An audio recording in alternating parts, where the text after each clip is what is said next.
How by the release of Thunderball in 1965 does Agent 007 become the icon of a generation, the epitome of masculine grace and ruthless sexuality? Funny you should say that.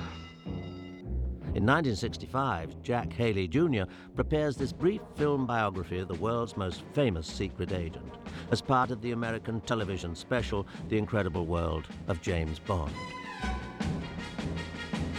The Highlands of Scotland. This, Ian Fleming tells us, is where James Bond was born. And in the novels, Fleming gives us only a few more glimpses into his hero's fictional past. In the tiny village of Glencoe, young Bond spent part of his early childhood, growing up in a region known for its natural beauty and tranquility. At the age of 11, Bond, the son of a traveling businessman, was orphaned, accounting for some of his later self-reliance and independence.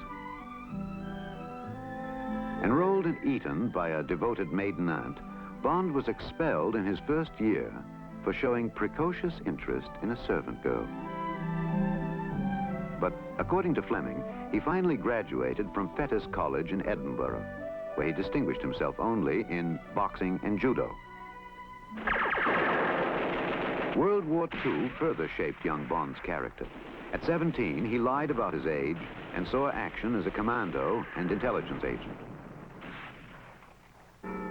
At war's end, Bond returned to England, Fleming tells us, but remained as an agent in Her Majesty's Secret Service. Off King's Road, in middle-class Chelsea, he took a small flat, and on the surface became as conventional and as anonymous as his neighbors. An innocent-looking business concern in London is the facade concealing the government agency that now employs James Bond's talents. This is the nerve center of Bond's incredible world, the Secret Service branch of the Ministry of Defense, as conceived by Ian Fleming's elaborate imagination. In 1964, Fleming talks briefly about the James Bond novels. When I started to write these books, I wanted to find a really flat, quiet name. And one of my Bibles out here is James Bond's Birds of the West Indies. And I thought, well, now, James Bond, now that's a pretty quiet name. And so I simply stole it and used it. All history is sex and violence, and I think it's ridiculous to go on writing thrillers in the old way when life has come so fast past us. People do connect me with James Bond simply because I happen to like scrambled eggs and short-sleeved shirts and some of the things that James Bond does, but I certainly haven't got his guts nor his very lively appetite. To shepherd Bond's transformation to the screen, producers Gubby Broccoli and Harry Saltzman hired director Terence Young. Young was born in Shanghai, and by the time he directs the first Bond film, Dr. No, he holds a reputation as a man of the world. Of course, I loved Terence Young. He was a wonderful, erudite, witty, sophisticated, handsome chap, who, by the way, you know, put a lot of polish on Sean Connery. Terence, I think, could be termed, in my opinion, a gentleman, a very sophisticated man, a very knowledgeable man, a delightful man. In fact, I think he probably was more James Bond than anyone else. I think Terence was Bond, actually. I really do. And Terence actually lived the part. Terence knew exactly what he wanted. He was James Bond. Director Young makes certain the elegance and sophistication of Fleming's writing becomes inseparable from James Bond's on-screen persona, a trademark which survives even when Guy Hamilton takes over the director's chair on Goldfinger. Have a little more of this rather disappointing brandy. Well, what's the matter with it? I'd say it was a 30-year-old fiend indifferently blended, sir. With an overdose of Bombois. Breakfast for one at 9, please. Green figs, yogurt, coffee, very black. Thank you. Beluga caviar, Dom Perignon 55. Who needs it? My dear girl, there are some things that just aren't done. Such as drinking Dom Perignon 53 above a temperature of 38 degrees Fahrenheit. No! That's a Dom Perignon 55. It would be a pity to break it.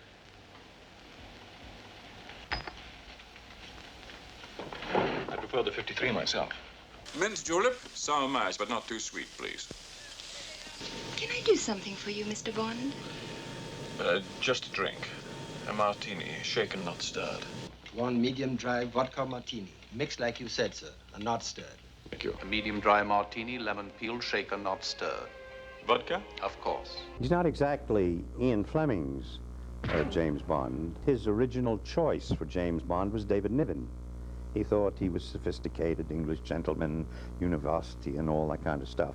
Sean, nothing like that at all. He's a rough, tough Scotch football player, was Sean Connery. And our attributing to him all these gentlemanly qualifications and stuff was the cream of the jest. It made it funny. And it also made him instantly acceptable. Of course, James Bond becomes far more than just acceptable. People become fanatics. By the mid-60s, the Bond novels sell at rates the publishing industry never imagines possible. In 1965, over 6,782,000 Bond paperbacks are sold, in Great Britain alone. The novel, Thunderball, proved to be a huge bestseller, perennially republished in many languages and editions. Bond fans even snap up the parody, Matzo Ball. Every publisher has a book to tie in to the James Bond juggernaut. With the smashing success of Goldfinger, producers know everyone wants a piece of James Bond. I think the diversity of the popularity of James Bond is really shown in the fact that both Playboy had a James Bond cover, as did the household magazine in America, Life magazine, and Popular Science, for that matter. So you've gone all the way from the men's magazines to the science magazines to the coffee table magazines. And beyond. In the fall and winter of 1965, Thunderball is on the cover of every magazine imaginable, and some that stretch the imagination. The publicity angle, because you had been in a Bond film and being English, also that had quite an impact. And also the fact that the scene in the shower room where I was supposedly naked, that got a bit of press as well. I mean, all the Bond girls had an incredible amount of publicity covers. Just what happened after these plane loads of journalists came. I mean, every cover in Europe, every magazine. I mean, I have tons of things that are in drawers that one day I say, well, I'm going to put them in an album, but it's so much, it's overwhelming. We ended up with Cosmopolitan, Life, Look, I mean, and after a while it was part of the job. Magazine covers and specialty publications like these brochures and programs help sell the movie to the public, but that is only part of a process which begins months earlier during the filming. From publicity shoots, renowned illustrators like Bob McGuinness and Frank McCarthy sketch ideas for potential ad campaigns, working closely with United Artists art director Don Smolin. The artists involved were very, very dear old friends of mine from the Illustrator Society in New York, because we were all members of the Illustrator Society, Frank McCarthy and Bob McGuinness. Thunderball begins a tradition with Bond advertising of sprawling works of art crammed with action and oozing sexuality. Bob had this unusual feeling for painting women. And since women were such a basic part of